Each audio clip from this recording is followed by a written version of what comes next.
Ouvir com outros olhos. Integrado no ciclo de podcasts German, Ouvir com Outros Olhos, a nossa sessão de hoje pretende dar voz à esperança em cuidados de saúde. São nossos convidados Júlio Machado Vaz, psiquiatra, professor jubilado da Universidade do Porto, escritor e presença assídua na rádio e na televisão desde há vários anos. Manuel Sobrinho Simões, anatomopatologista, considerado como o mais influente do mundo em 2015, especialista em cancro da tiroide, diretor do IPATIMUP, co-diretor I3S e professor emérito da Universidade do Porto. E, por último, Manuela Vidigal Bertão, médica internista e da equipa intra-hospitalar e suporte de cuidados paliativos no Centro Hospitalar Universitário do Porto, membro do German. A todos agradecemos terem aceitado o nosso convite. O termo esperança é definido como confiança na aquisição de um bem que se deseja, uma expectativa, implicando, portanto, múltiplas dimensões da nossa existência. A dimensão psicológica, cognitiva, comportamental, espiritual, constituindo ponto de confluência do contexto cultural, sociológico, político e económico de cada um de nós, individualmente e como coletividade. Então, a primeira questão que eu gostava de lançar a todos é a seguinte: entre uma abordagem concreta da esperança, abordagem que envolve, por exemplo, escalas que procuram medir a esperança e kits de esperança para profissionais de saúde, e uma abordagem mais abstrata, a esperança não é nem uma espera passiva, nem uma luta irreal por circunstâncias que não podem acontecer. Então, de que é que falamos quando falamos de esperança? Eu vou lançar a pergunta, se calhar primeiro à Manuela. Podemos começar pela Manuela? Ok. Obrigada.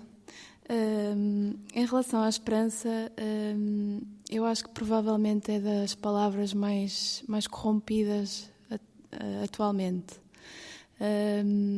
Porque, primeiro que tudo, indo à raiz da palavra, a palavra esperança vem originalmente do indo-europeu, a sua raiz mais primitiva vem do indo-europeu e significa expansão. O que significa que a palavra esperança atualmente, na minha perspectiva, é uma palavra muito usada como sinónimo de otimismo, em que o otimismo é uma atitude, uma crença de que tudo vai correr bem, muitas vezes sem implicar um movimento, uma ação do indivíduo. E quando confrontamos o otimismo com a expressão, com o significado radicular ou de raiz da esperança, verificamos que a esperança implica algo totalmente diferente. A esperança não é a convicção de que tudo vai correr bem, mas sim a certeza de que aquele caminho tem que ser percorrido independentemente do resultado que daí há de vir. E o facto da esperança originalmente ser sinónimo de expansão significa de facto que o indivíduo há um horizonte que se coloca no caminho da esperança, e por isso é muito curioso que classicamente a esperança, o símbolo da esperança é a âncora, ou seja... mas você é boa nisto, caramba. É um espanto. Não foi minha aluna, não. Era da outra escola. Fui de outra escola. Fui aluna do professor Machado Vaz. A influência do Júlio Vaz. Silêncio na geral. Vê-se que é outra escola. E o facto da esperança, no fundo, ter como símbolo na antiguidade clássica a âncora ser um símbolo de esperança, a âncora serve exatamente para que o barco não se perca em alto mar. Portanto, dá uma verticalidade, dá um horizonte, dá um caminho, dá um propósito ao percurso. E, portanto, a esperança, acho que hoje em dia precisa de ser revisitada no seu sentido original. Sim. Muito obrigada, Manuela. Professor Júlio Machado Vaz. Estava a pensar que, se calhar, são duas faces da mesma moeda, quer dizer,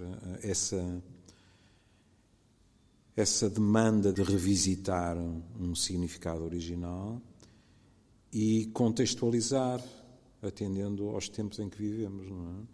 Num artigo recente, alguém empregava uma expressão que me agradava, que era esperança realista. É óbvio que, ao empregar uma expressão destas, esta esperança é a tal esperança de que, qualquer coisa de bom vai acontecer.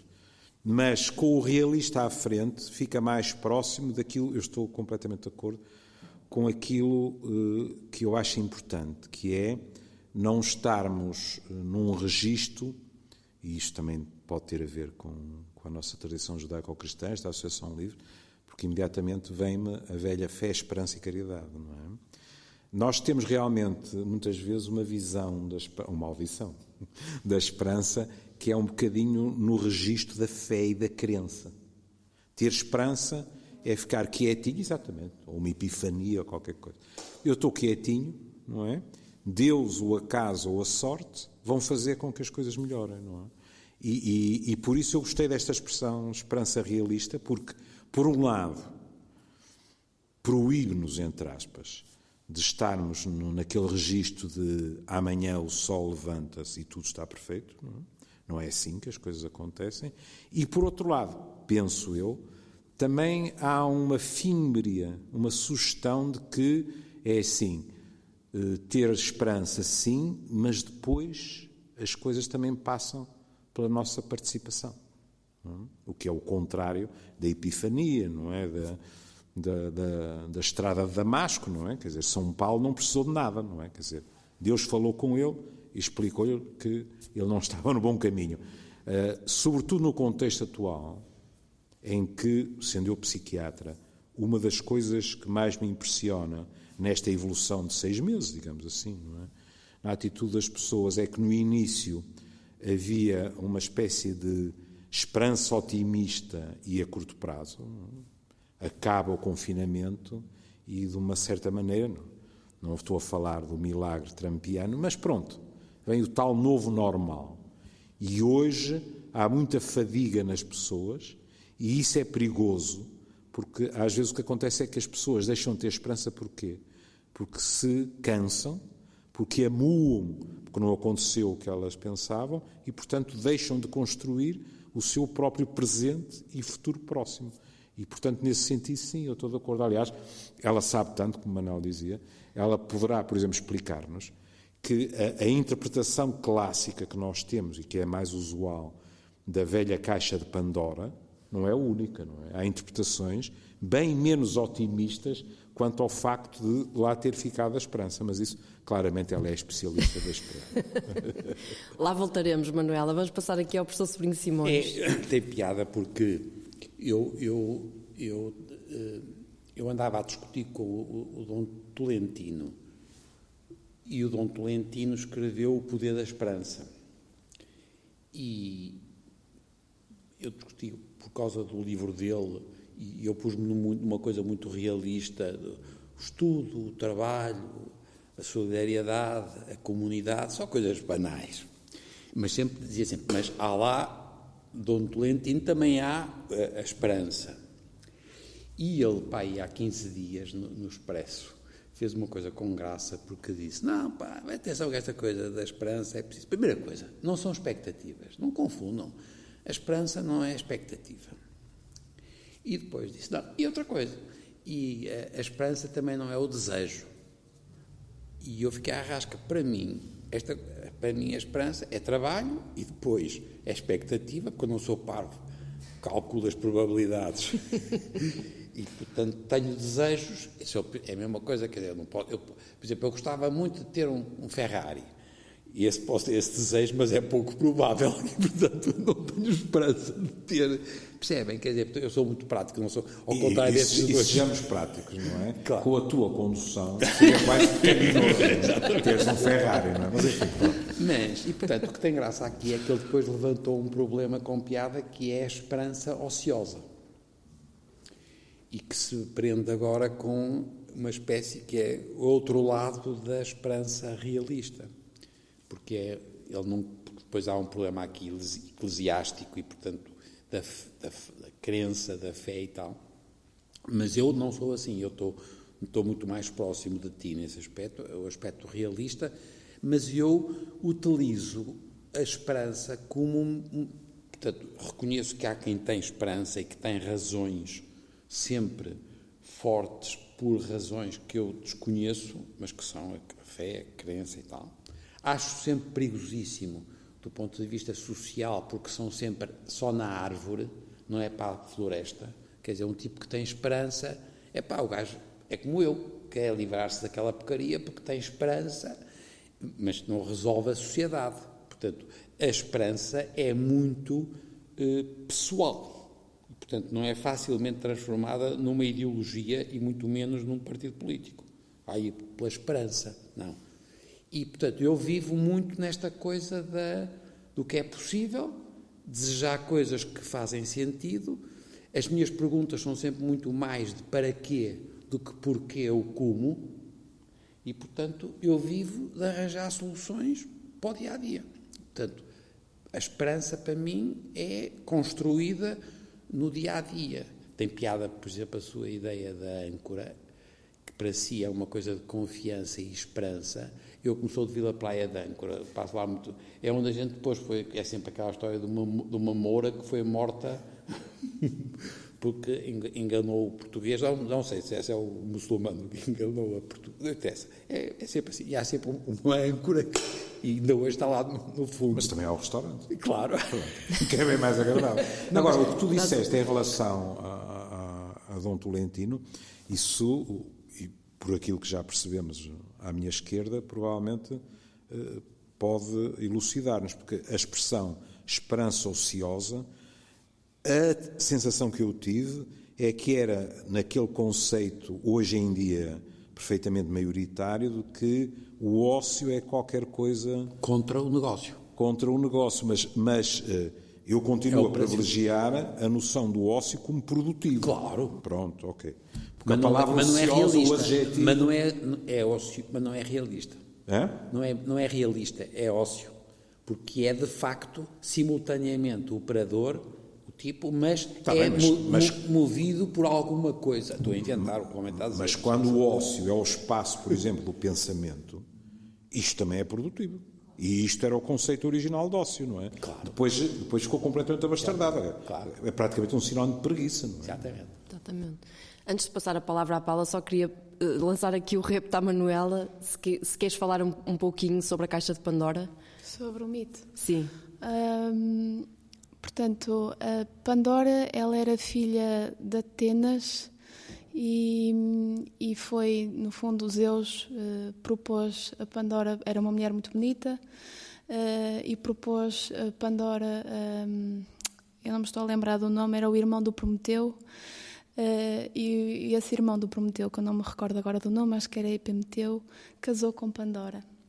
E Pandora trazia com ela uma caixa. Claro que há várias versões. Há versões que dizem que a caixa era do marido dela e não dela, mas eu vou considerar a versão de que a caixa era dela. Mas, na verdade, segundo algumas traduções da origem do mito, não era uma caixa, era um vaso. Era um vaso de barro, onde eles transportavam até o vinho, chamados os pitos. E o vaso de barro na Grécia Antiga representava muito, era muito o simbolismo da personalidade. E isto para depois fazer a minha interpretação do mito. E então a Pandora trazia esse vaso que era recomendado que ela não abrisse o vaso, e ela abriu, e quando abriu saíram os espíritos malignos, os males do mundo, e no fundo do vaso restou a esperança. E a pergunta que nos cabe fazer é porque é que a esperança estava no meio de tantos males. E a verdade, interpretando que o vaso era representativo da personalidade do ser humano, no fundo, o ser humano, ao destapar e ao se livrar dos seus fantasmas, dos seus medos, depois restava a esperança que ele fosse preenchido pelos seus dons, pelo bem e pelo bom. E no fundo, pronto, é uma possível interpretação do mito e um significado da esperança também. É bom não esquecer, não é? Que isto era um ajuste de contas com os homens. Não é? Pois era. Isto era suposto ser um castigo. Portanto, as interpretações malévolas têm alguma razão de ser. Não é? Em primeiro lugar, porque, e aqui há semelhança com os nossos próprios mitos judaico-cristãos, não é? É evidente que esta proibição cheira a Eva que transanda, não é? Pronto. E depois porque se fica com a sensação, não é, que aquele vaso é para ser aberto, não é? Que é para tramar os homens, não é? Que com o Prometeu, no fundo... É assim, os mitos originais, no fundo, são todos semelhantes. O que é que significam? Os homens querem ser iguais aos deuses. Não é? E os deuses não acham piada. E têm dúvidas se as mulheres são a mesma coisa, não é? As mulheres têm... Não eu estava a falar homem com H grande. Exato. Homem na unidade. Se vocês têm aquelas palavras neutras e tal... A questão do género hoje não entra muito nesta equação. E agora, esta introdução que eu vou fazer vai colidir um pouco com aquela opinião do Dom Tolentino. Hope for Health and Healthcare é o título de um artigo publicado em 2015 pelo médico e padre norte-americano William Dempsey, que afirma que a esperança surge perante a probabilidade e incerteza, pelo que se articula com uma dimensão cognitiva relativa à crença num objeto futuro e com uma dimensão conativa que remete para o desejo. E apesar da importância de ambas, a primeira pode influenciar a segunda. Pergunto ao professor Sobrinho se, para além destas dimensões, poderemos afirmar que há uma base genética para a resiliência e para a esperança. Não sei, mas tem graça essa descrição. Eu não conhecia esse texto, mas é engraçado. Ele está a dizer a mesma coisa que eu estou a dizer nas minhas coisas, quer dizer, porque é realmente uma construção que tem uma base cultural seguramente mais importante, cada vez mais, e a gente agora com a pandemia estamos a ter uma noção muito fortíssima da civilização, não é cultura. Acabou-se, não sei se já repararam, com a pandemia, a cultura foi ao galheiro. Acabou, quer dizer, porque as pessoas o que têm agora é civilização tecnológica e, coitados, têm um comportamento de parecem ratos amestrados. E eu não sei o que é que tem de base, porque agora esta é aquela grande discussão que a gente já teve muitas vezes com o Júlio, tem muitas vezes, não é? Que é o que é o homem pensante. Porque só o homem pensante é que pode ter esperança. O rato tem imensas coisas. O gorila também tem. E a mulher? Não, claro. Ele não é mais que eu, como faz favor. Mas tem menos. Não, mas é engraçado, que é o grande problema hoje, como a gente começou a descobrir muitas coisas que são totalmente extraordinárias e que vão para além daquilo que a gente pensava que era possível, põe-se agora um problema: como é que a gente herdou isto geneticamente? E eu tenho a certeza que tem de novo a ver cultura e civilização e proteínas e não terem cáries quando são novos, de preferência. Mas não sei. Quer dizer, se isto é inato, que está a dizer, é a palavra que é poderia ser potenciado pelo ambiente e pelo... Exatamente. Isso não tem. Inato é ou não? Quer dizer, porque se o homem... Eu, por exemplo, acho o homem um estupor, basicamente. Predador e estupor. Só em situações de exceção, o homem... Incluindo as mulheres. Agora, mais que nunca, é preciso dizer também as mulheres. Mas, basicamente, no sentido de conquistar, de ganhar, tudo isto que nós estamos de resto a ter, com a experiência, até agora também política. Atenção, que para mim era impossível pensar há meia dúzia de anos que nós íamos ter esta coisa, e agora com a China e os Estados Unidos. E aqui já é uma dimensão já da floresta, porque a ideologia passa-se, não a esperança, daquela sua descrição do cuidado e de ajudar o outro.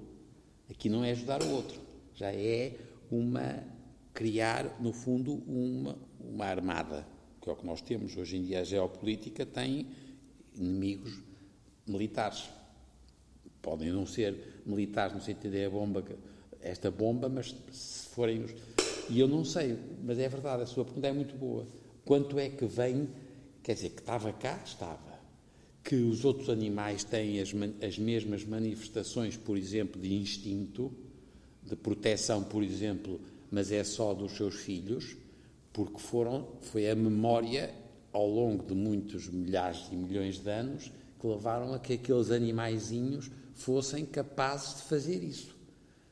Quase que no domínio, quando é que eles decidem, por exemplo, que uma criança que nasce é capaz de ser, no fundo, recuperada pelos pais ou morta e comida? Percebe? É verdade. Alguns animais, quando eles começam a ficar fracos, são comidos em muitos animais. E isto é muito próximo de nós. Só que a gente não mata, não é? E depois não come, claro. Mas, não sei, há uma coisa nossa por dentro que, para mim, é sempre... por acaso é indecente porque mandou uma mensagem de um tipo judeu, que é meu amigo. Não é meu amigo, mas é um tipo simpático. E é de defesa da Arouca, e mandou-me dizer que ele sabia a data em que apareceu o Adão. No 5.871 anos antes. Apanhei um surto para a minha vida.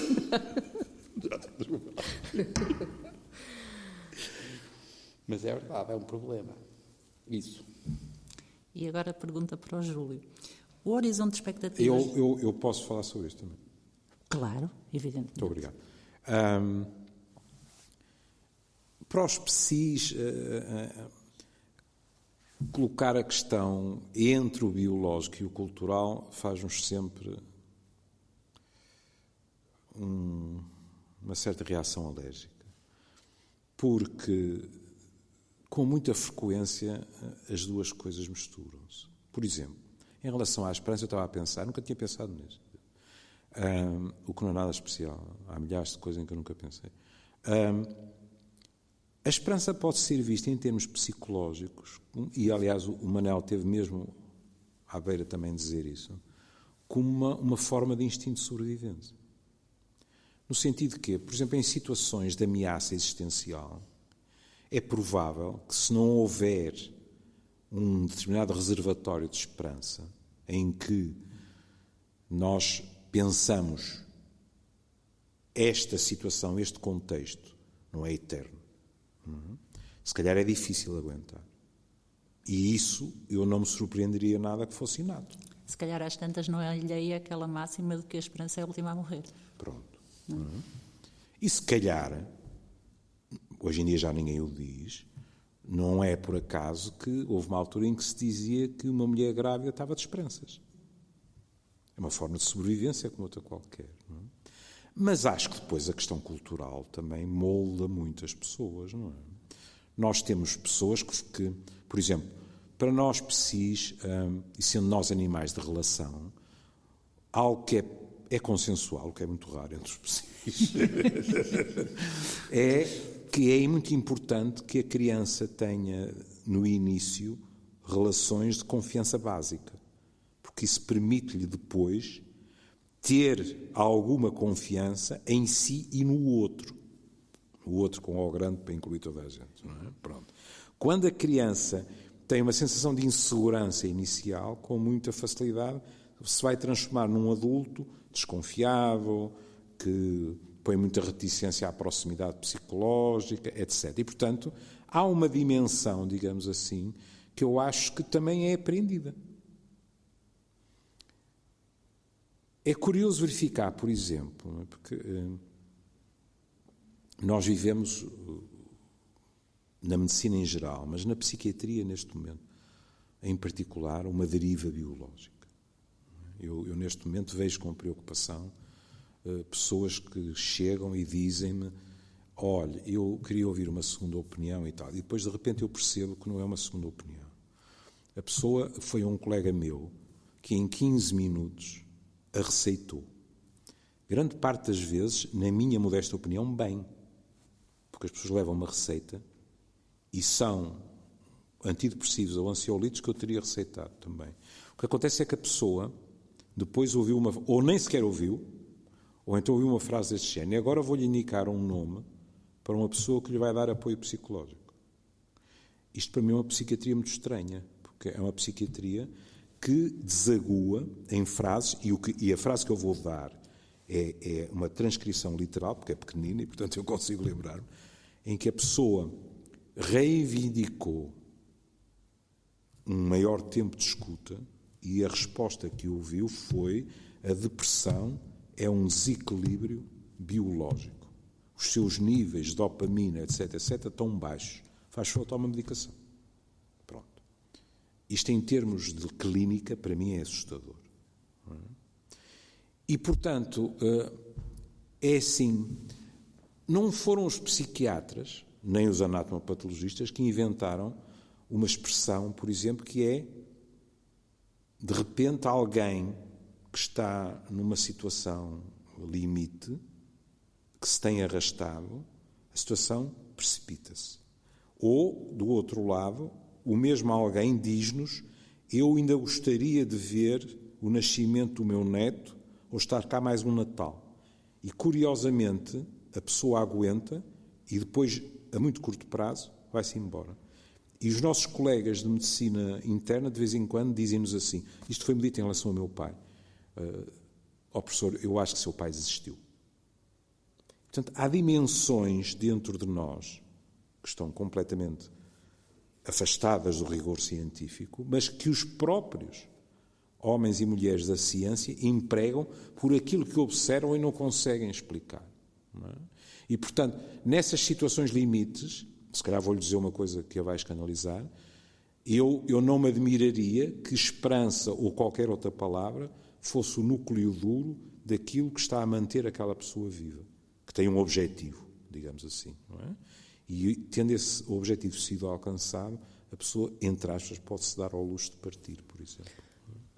Agora, Paula, eu ia propor, uma vez que o professor Júlio Machado Vaz acabou de dizer isto, fazer primeiro, nós tínhamos aqui um alinhamento diferente, mas eu, pegando nesta ideia, que eu acho que é muito importante, do enfoque no biológico, esquecendo que nós somos muito mais do que só biologia, ou de que a biologia está enraizada em muitas outras dimensões que são nossas, e a perguntar à Manuela, que é médica internista e que também tem formação em cuidados paliativos, se nós consideramos que a esperança é a confiança em algo positivo no futuro, como é que profissionais de saúde como tu promovem ou podem ser coadjuvantes, digamos, da promoção da esperança em casos de doença grave, irreversível, em que o futuro é definido em horas ou, quanto muito, dias, ou até semanas e meses, mas, enfim, é um futuro que está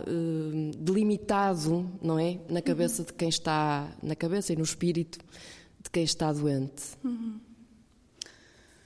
Essa pergunta é difícil, mas atendendo e partindo da premissa de que a definição de esperança não é a expectativa de um resultado positivo. Acho mas que o caminho, não é? Não é o resultado, é um caminho, mas o caminho. Exatamente, é um caminho. E, de facto, a nossa sociedade e nós, enquanto profissionais de saúde, somos alimentados por uma definição de esperança, um conceito de esperança mais positivista, mais otimista, que esbarra completamente nos nossos doentes e nas necessidades dos nossos doentes, especialmente quando estamos a falar de doenças graves e situações de fim de vida. E a nossa sociedade e a nossa cultura emprega muito a linguagem bélica, não é? Os doentes vais ultrapassar, vais superar, o Senhor vai vencer esta situação. O conceito aqui de batalha e de guerra, de facto, deita por terra a esperança, porque quando as coisas não resultam, essa esperança que foi construída dessa forma, através dessa linguagem, desaparece, esfuma-se. E é muito difícil, de facto, trabalhar com essa linguagem metafórica no interstício da relação médico-doente.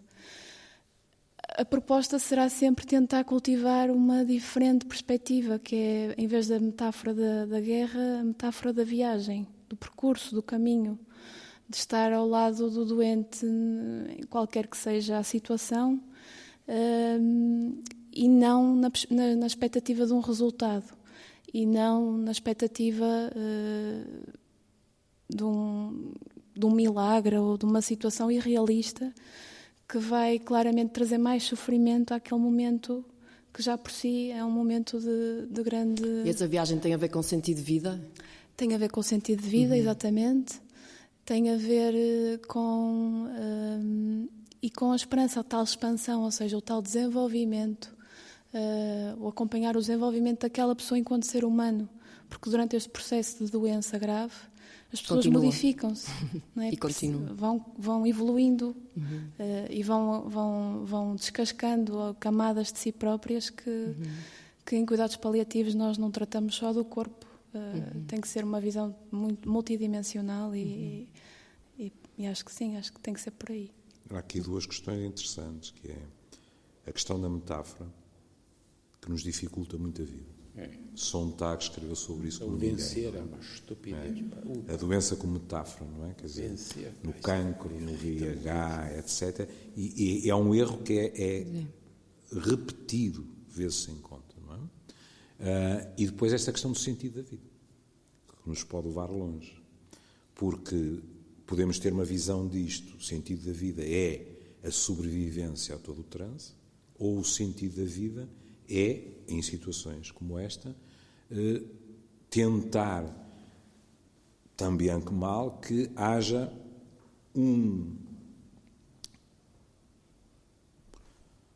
uma capacidade de viver este fim da vida, incluindo a morte, que faz parte da vida, de um modo que faça sentido para a pessoa. Claro. E está, por exemplo, toda a discussão da eutanásia, não é? Em que, por exemplo, o padre Anselmo Borges, meu bom amigo, não é, esta semana pegava em partes de um artigo meu para desaguar na eutanásia, também indo a uma outra frase do Miguel Oliveira e Silva, que pôs a questão assim: mas eu agora gostava de saber, para aqueles que defendem a eutanásia, quantos daqueles que morreram de Covid pediram para morrer antes? Pronto. Eu tenho uma relação cordialíssima com o Miguel, mas acho que isto não faz sentido nenhum. Não é? Porque a questão do sentido da vida e da morte fazendo parte da vida é exatamente o contrário dos cuidados intensivos, do contágio, de uma coisa brusca. É alguém, com razão ou sem ela, o que eu defendo não é que esteja certo ou errado, é o direito da pessoa. É alguém que diz: eu tenho o direito de, podendo, escolher uma maneira de morrer que faça sentido com a maneira como vivi. Pronto. Uns estão de acordo, outros não estão de acordo, não é? Mas é algo que tem a ver com o sentido da vida, sim. Muito obrigada, Paula. Eu ia retomar aquela questão das duas dimensões associadas à esperança, a cognitiva e a que remete para o desejo, e agora para o Júlio novamente. O horizonte de expectativas dos profissionais de saúde, das pessoas com doença e dos seus familiares é mediado e modelado pelas tecnologias. Qual o impacto dessas novas tecnologias na construção, desconstrução da esperança? Da esperança? Sim. Bom, os avanços tecnológicos, isso...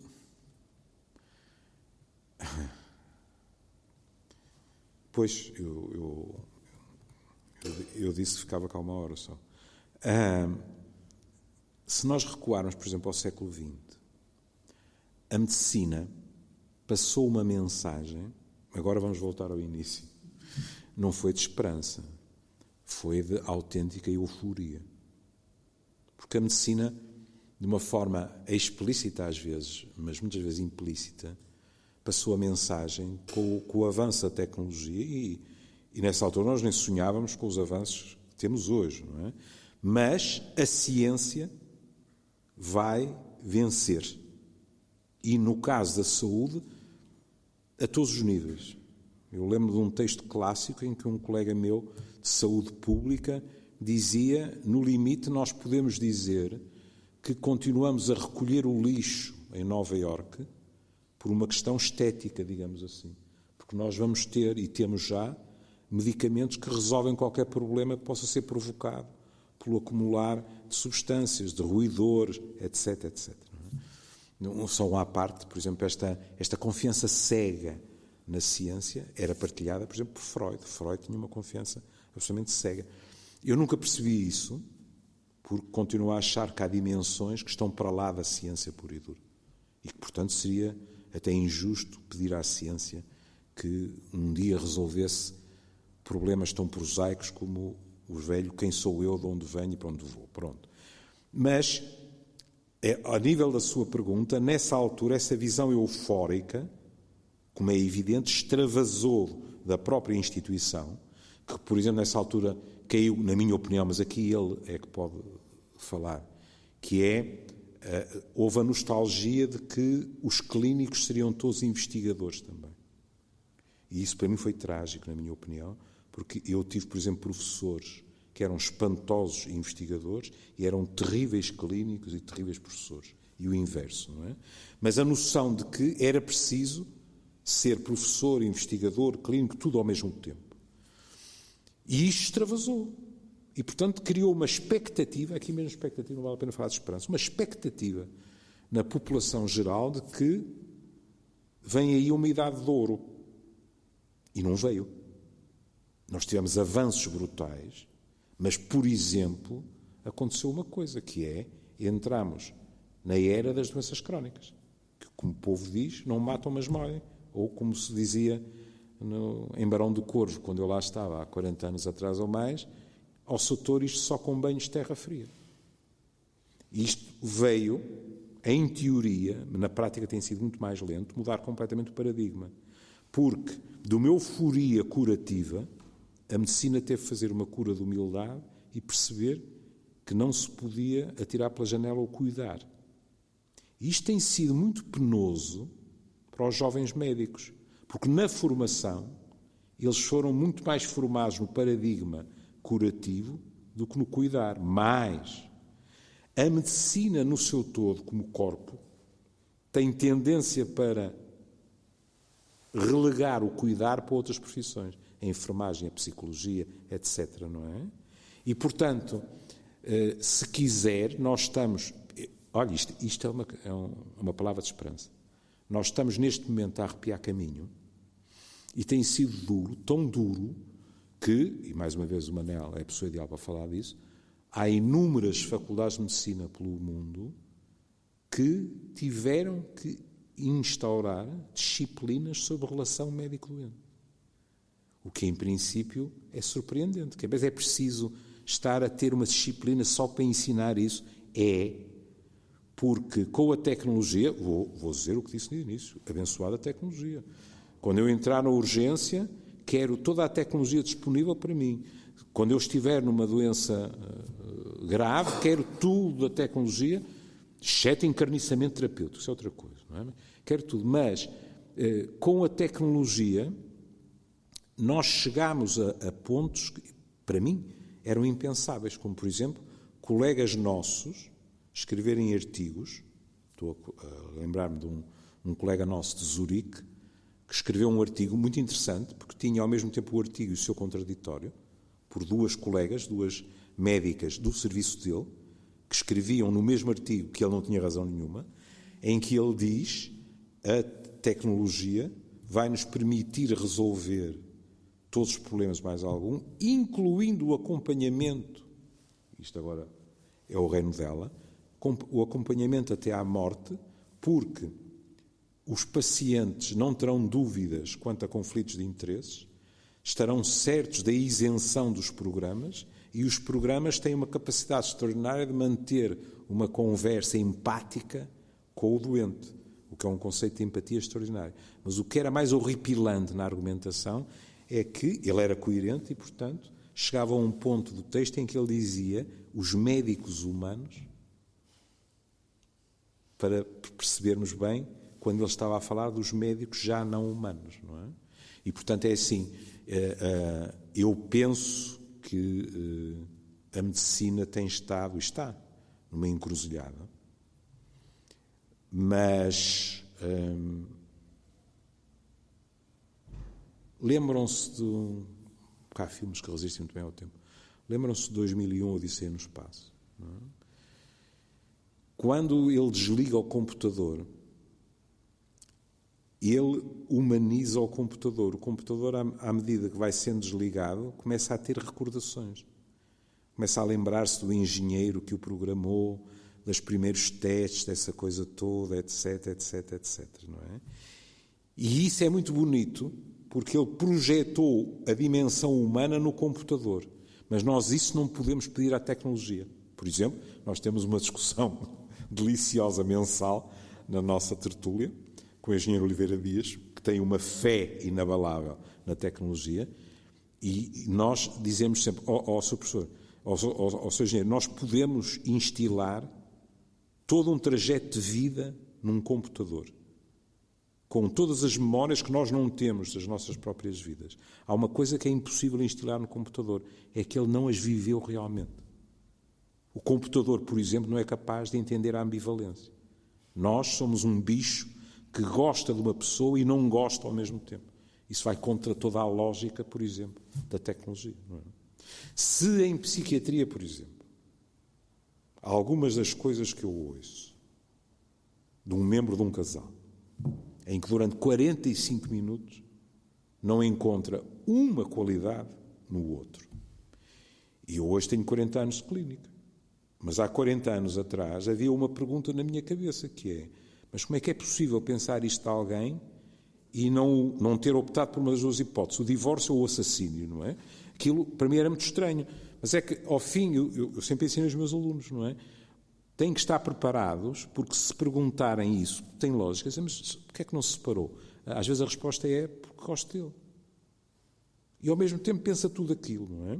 Se dermos este diálogo à tecnologia com todos os parâmetros dos DSMs da psiquiatria, o computador faz um diagnóstico quanto à saúde mental desta pessoa. E não é favorável.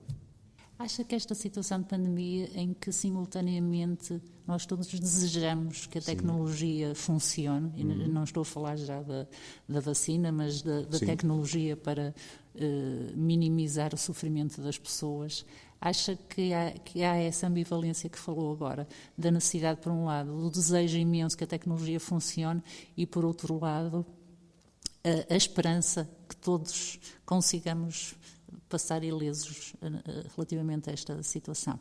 Para mim, como psiquiatra, há uma coisa que é perfeitamente clara porque o aprendi nos livros e também na prática, mas que está escrita e descrita há muito tempo e que é importante passar aos alunos, que é assim.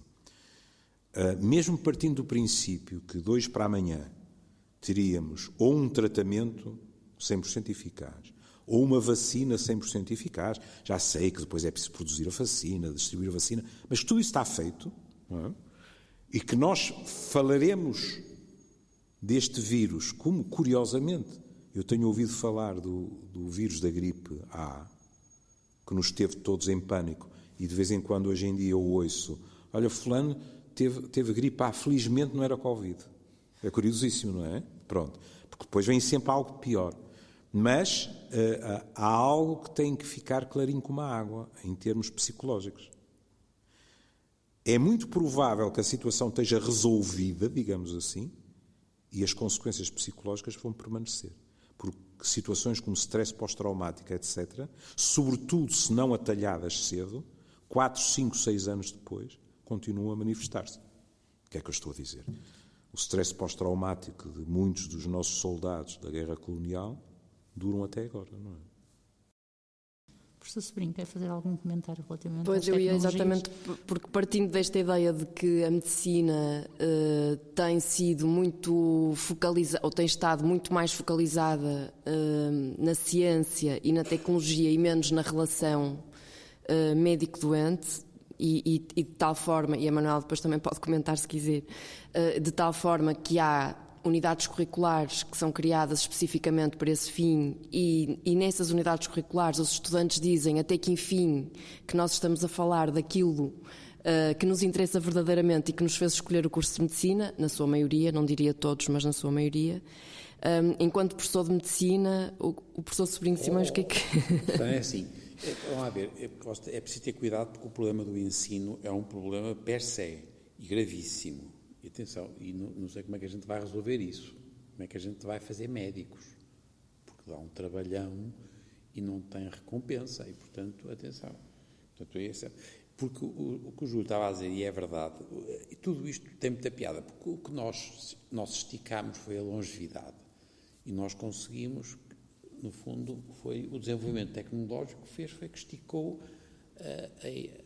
a vida anos e anos e anos, e fomos de uma eficiência brutal, e começamos, e até graça estava aqui a ver, vocês escreveram ouvir com outros olhos e com outras pernas, porque realmente é a visão, a audição e a mobilidade são as três coisas onde a gente dá o eco.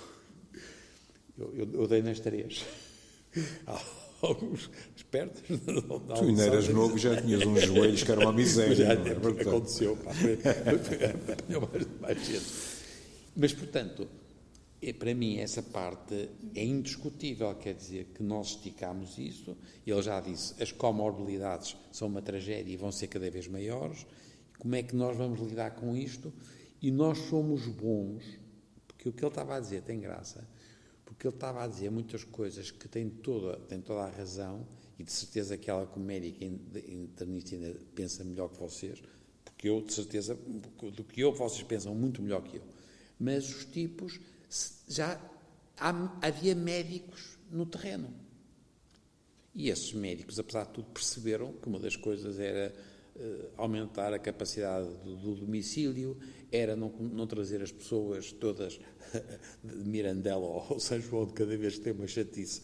E vem cá 7 vezes porque tem 7 comorbilidades e vem, cada vez por semana vem. Portanto, tudo isto foi resolvido de uma maneira tranquila, não se sentiu muito, por exemplo,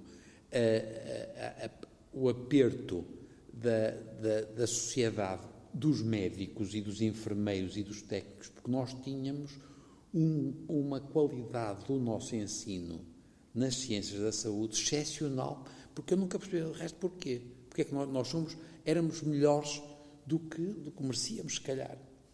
E isto acabou. Porque a medicina e a enfermagem e os técnicos, etc., deixaram de ter essas preocupações, em parte porque não têm recompensa. Não é? Depois nós também não sabemos ensinar, depois não temos pessoas que aprendam. Mas, antes de mais nada, nós destruímos a ideia que ele estava a dizer, o que é o médico. Nós deixámos de fazer médicos. E não há sítios onde se façam médicos. E os miúdos o que querem ter é 19 e 20, porque se decoraram umas coisas e são bons a responder a exames. Portanto, esse para mim, se eu tiver que pensar o que é que para o futuro, coisa pior agora se houver, porque a pandemia, apesar de tudo, é uma coisa que é uma chatice horrível, mas não é uma tragédia. Portanto, nós vamos lidar com isto e ele tem razão, vai haver sequelas, seguramente, mas não é. O que eu quero pensar é como é que nós vamos, daqui a 20 anos, nós vamos ter profissionais da saúde naquilo que ele está a dizer, o cuidar, que é o care dos anglo-saxónicos. Não é compaixão, porque nós nisso também não somos maus, somos muito irregulares, mas não somos maus. Mas o care exige coisas que nós não temos e, portanto, não se resolve com umas cadeiras. Pelo amor de Deus, é que esse é que é o mortal, porque nós não somos exemplares. Os professores deixaram de ser exemplares. Nós podemos ter vão ensinar e pomos um tipo a falar com o doente e pomos atrás de uma coisa e ele vê falar. Pelo amor de Deus, não me lixem, ninguém consegue fazer isso decentemente.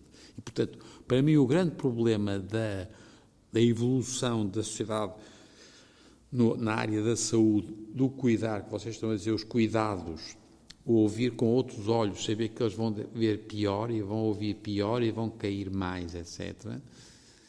Uma das coisas, por exemplo, é se calhar que as crianças saltem à corda, porque não é por acaso que nós em Portugal temos o sítio da Europa onde se cai mais vezes e temos mais quedas. Nós competimos com os países mais piores, com a Bulgária. E, portanto, significa que nós não desenvolvemos essa noção.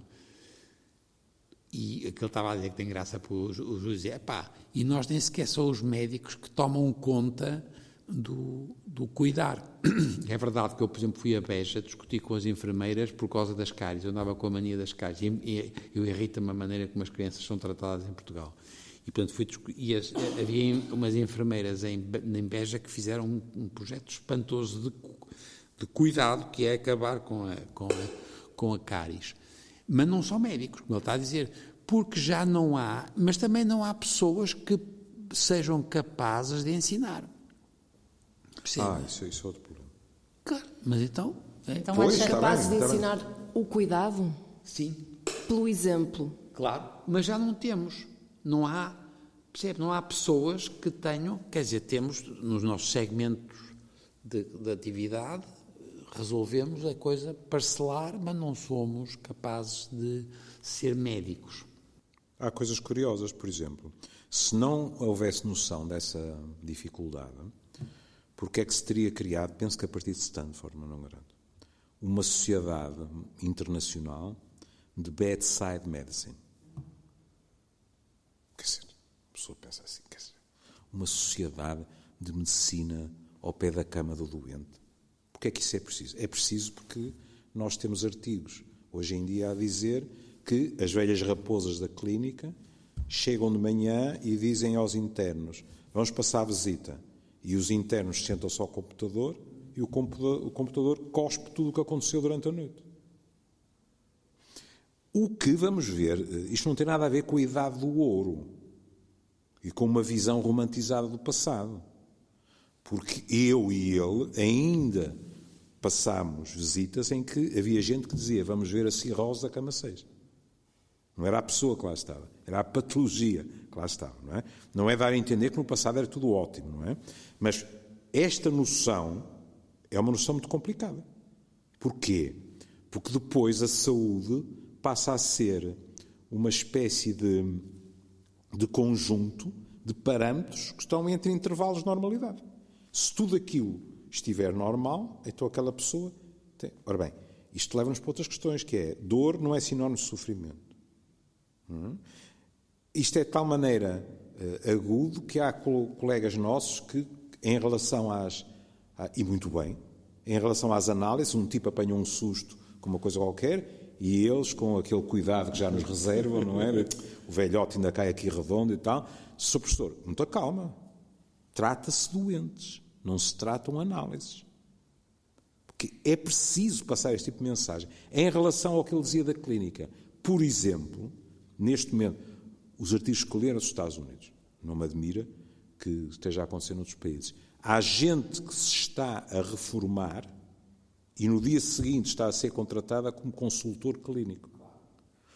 Porque há a noção que os mais velhos têm um saber do ato médico que os mais novos, grande parte, já não têm. E, portanto, é necessário, porque no fundo, e quando ele disse modelos, nós aprendemos por modelação, nós crescemos por modelação, não é? E, portanto, na medicina.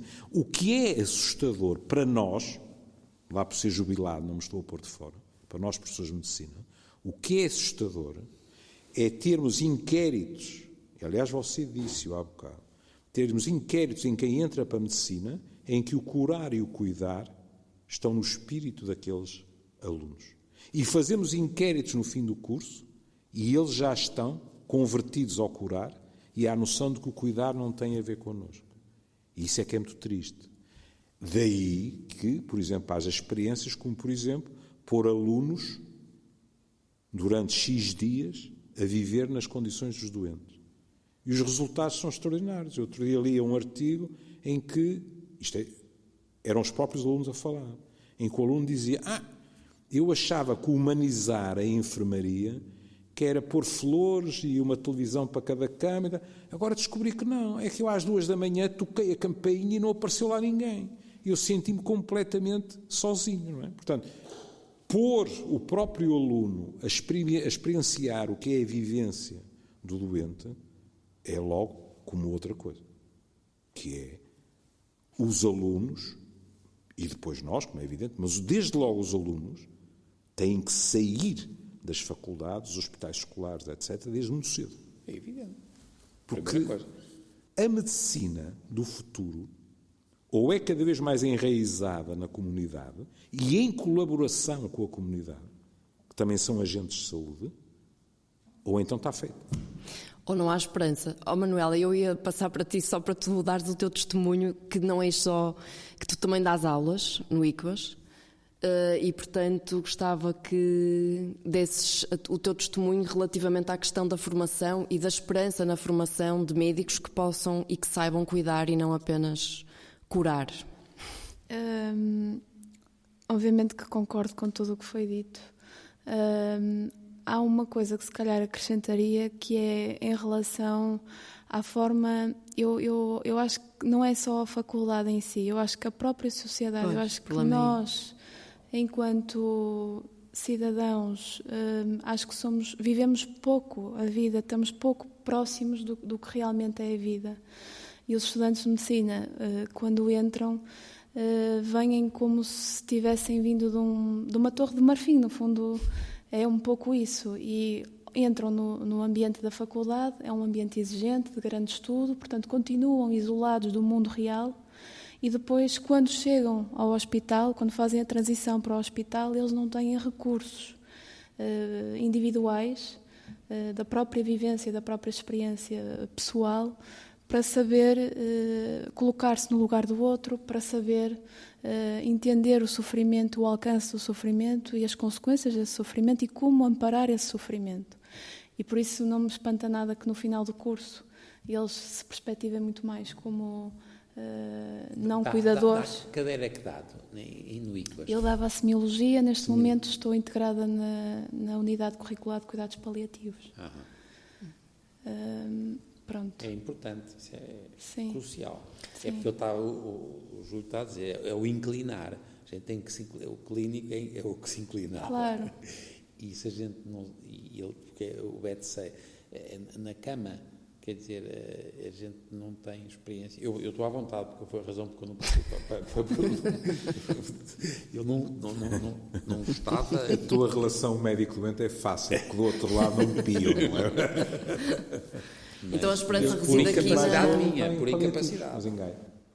A esperança reside aqui, na tua perspectiva, numa mudança de formação muito antes da faculdade, não é? A questão está aí. Sim. Tem a ver com a perspectiva antes, o que antecede a entrada na faculdade.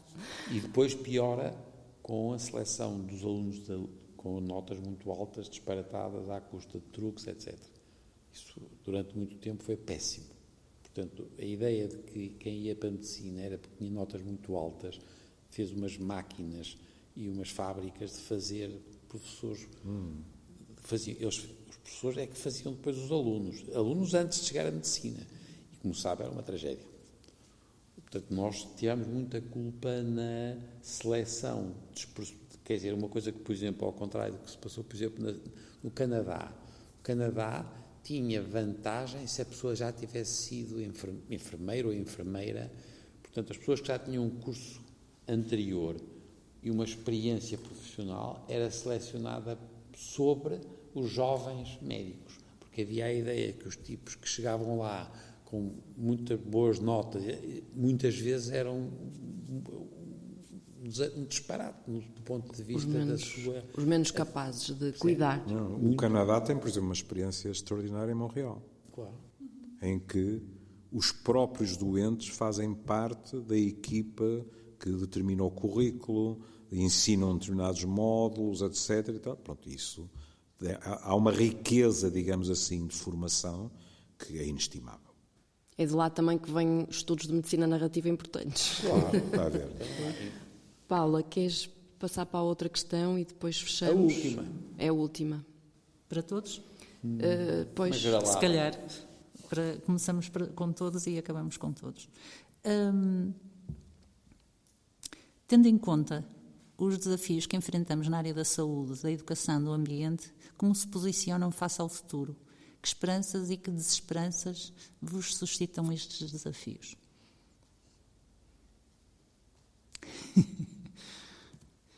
Eu já tenho muito pouco tempo, sou muito velhinho. É melhor começar por ela. Professor Sobrinho Simões, eu também achava que era interessante vermos o papel dos cientistas. Por exemplo, nesta fase do Covid, a comunicação, eu acho que nunca houve tanta comunicação entre a comunidade científica e a sociedade civil como tem havido. O que tem sido positivo, porque quando ela é bem feita, não é? Quando a linguagem é criteriosa e adequada, porque de facto penso que até foi uma forma de promover literacia em ciência, não só em saúde, mas em ciência, e portanto provavelmente um dos desafios será também como é que a comunicação Sim, mas isso, da ciência é feita. Ela diz o que é que ela acha, que eu tenho curto, é pouco tempo. Neste então pouco vamos tempo lá, que Manuela, queres começar tu? Por aí, atenção, isso melhorou. Muito assimétrico e com uma componente um bocado disparatada, porque as pessoas, porque é tal ideia de que nós temos soluções sempre, então vamos vencer a pandemia, que é onde não vamos, a gente vai se equilibrar. E tivemos sorte, porque se isto fosse mesmo mortal, tínhamos morrido muito mais e eles também não eram estes vírus são muito pouco agressivos na maior parte das pessoas. Sim. E é por isso que anda por lá. O truque destes, não há nada destas coisas que mate as pessoas, porque se for uma coisa que mata as pessoas também acaba a pandemia, percebe? E portanto e eles penso que terão aprendido agora voltamos àquela sua pergunta inicial. Eu tenho visto até tipos bons e razoáveis cientistas a explicar o vírus e como é que aquilo sente, como é que não entra, não sei o quê. E, portanto, o como, não há muita lógica ainda, não se sabe bem o porquê, mas, portanto, é uma coisa que se passou nos animais, não interessa. O para quê não acho que tenha sido muito inteligente, porque não é fácil, repare. E, portanto, eu acho que as ciências ligadas à virologia e à ciência têm tido evolução muito positiva e as pessoas ganharam em Portugal. Não penso que tenha havido uma melhoria substancial das ciências sociais ligadas ao comportamento. Não acho. E acho que nós caímos um bocado numa coisa nós falamos todos muito, temos os comentadores, toda a gente como viram também, tivemos muitos políticos que se transformaram e, portanto, não acho que a gente tenha sido bom, quer dizer, nós fomos bons, os médicos, por exemplo, e os enfermeiros, o São João foi de 20 valores, de uma eficiência espantosa, percebe? Portanto, nós, os cientistas e os técnicos foram muito bons. Esta componente social de como é que vamos lidar com isto e o que é que aprendemos para a vez seguinte, ou não acho que tenha... Tem falhado. Mas não acha que isso também é um processo que é naturalmente mais prolongado? Ou seja, os efeitos só podem ser avaliados não no imediato, como é, por exemplo, a ação da virologia, que tem cuja intervenção, digamos, tem que ser no momento. Não é? Avaliar os comportamentos. Tem toda a razão. Primeiro, mais uma vez, pode ser uma componente grupal, mas há de sempre haver diferenças entre os diferentes grupos. É verdade. Isso é totalmente verdade. E é por isso que ele está a dizer que tudo quanto é as coisas que nós não percebemos à distância, nós somos muito maus nisso. Mas eu não me referia a esse aspecto. Okay. Aí não sabemos a ponta do chavalho e quando dizemos qualquer coisa só estão a dizer aldrabice, não sabem, fazem a mínima ideia do que estão a dizer. Ninguém sabe. Não, eu estou a referir a uma coisa mais simples, como é que nós devemos, o que é que nos está a acontecer? Nós só autopsiámos 3 e agora recebemos 9 casos de São Paulo. E eu, por exemplo, ando a estudar lá uma coisa que me interessa e eu percebi a complexidade da coisa e eu percebi que antes de dar a opinião sobre como é que esta pneumonia aconteceu, eu vou ter mais cuidado. E é aí que eu acho que as pessoas não estão a dizer bem. É a repercussão. Como é que as crianças, esta coisa que ele está a contar, que nem sei, agora foi pôs mais 14 dias de quarentena. Esta solução não é inteligente. Nós já devíamos estar a perceber que é totalmente diferente o que se passa nas crianças e nos jovens e nas escolas e tínhamos que ter segmentação e comportamentos diferentes e tínhamos que, em relação aos velhos, temos que ter a percepção de que, se calhar, tem que haver maior risco de morrer, mas ter uma qualidade de vida. E isto nós não estamos a fazer bem. Pois, essa comunicação é que não está a ser bem feita porque também não sabem o que dizer. Pois, comportamento nesse sentido. Não é à distância. Sim, ok. Eu estou a dizer mesmo agora, quer dizer, ver uns tipos que chegam e dizem, não, você agora tem que ir para casa, os miúdos, tudo não está a ser... Não está a ser bem feito. Não me parece, mas não tenho a certeza. Passamos a palavra relativamente ao futuro, às esperanças e desesperanças. Professor Júlio Machado Vaz.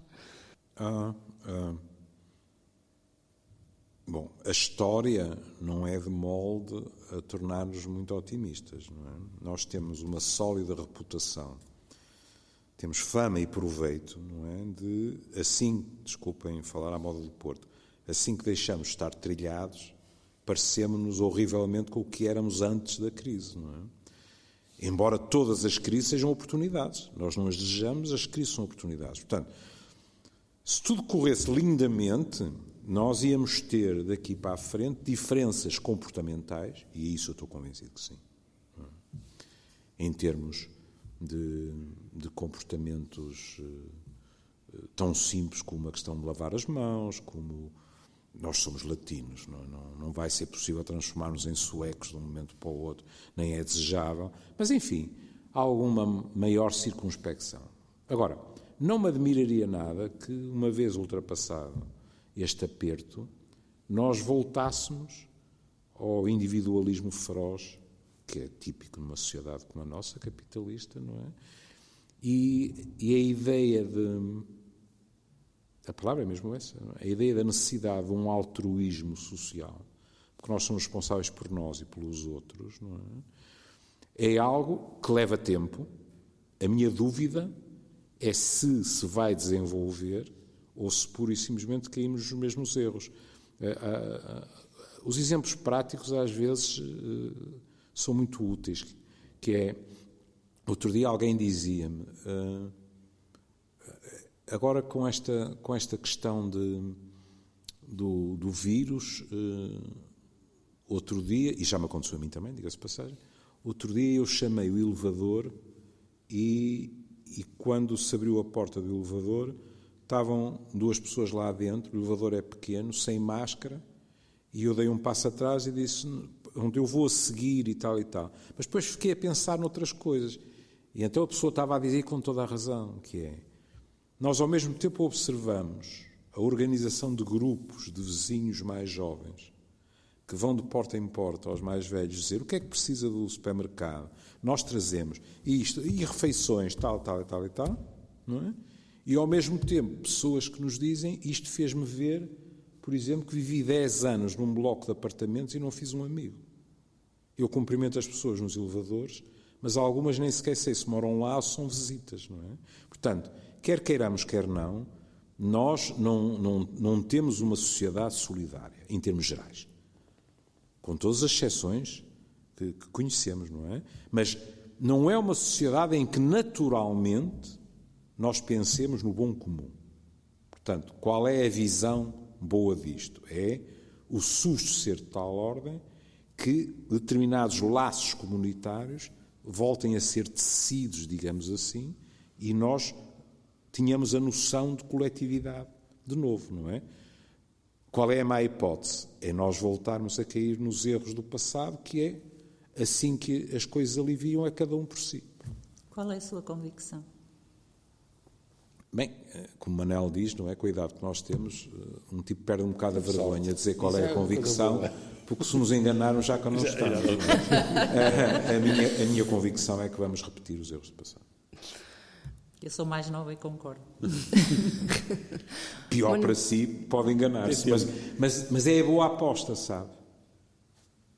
O pessimismo tem essa extraordinária vantagem, que é ou temos razão, ou ficamos contentes por não ter. Como diz Exatamente. o outro, ser pessimista É um bom truque. Ser pessimista é um otimista realista. Nem não é? mais.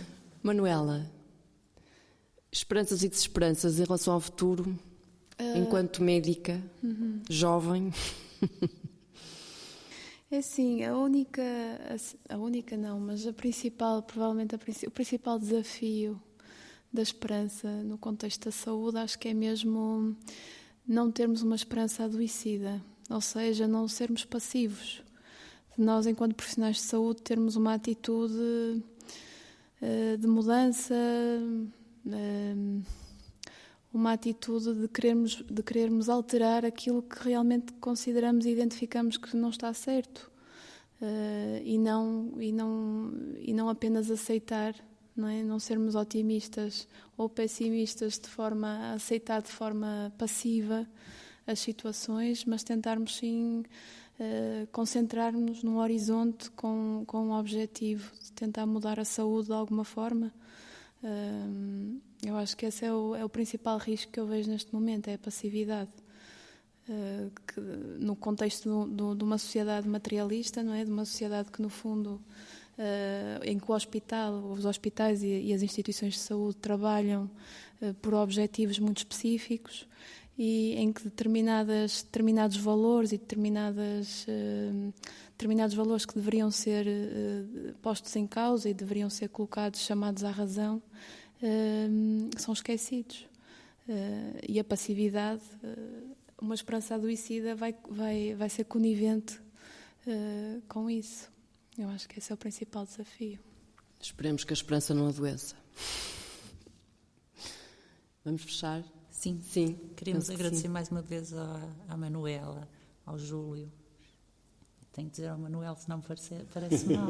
Acho que é a primeira vez que eu trato sem o título. O facto de terem aceitado o nosso convite, acho que foi um bom retorno após as férias. Eu diria até que foi um ótimo retorno. E cá estaremos para o próximo mês para mais uma tertúlia, um podcast de German. Muito obrigada. Obrigada. Até à próxima. Até à próxima.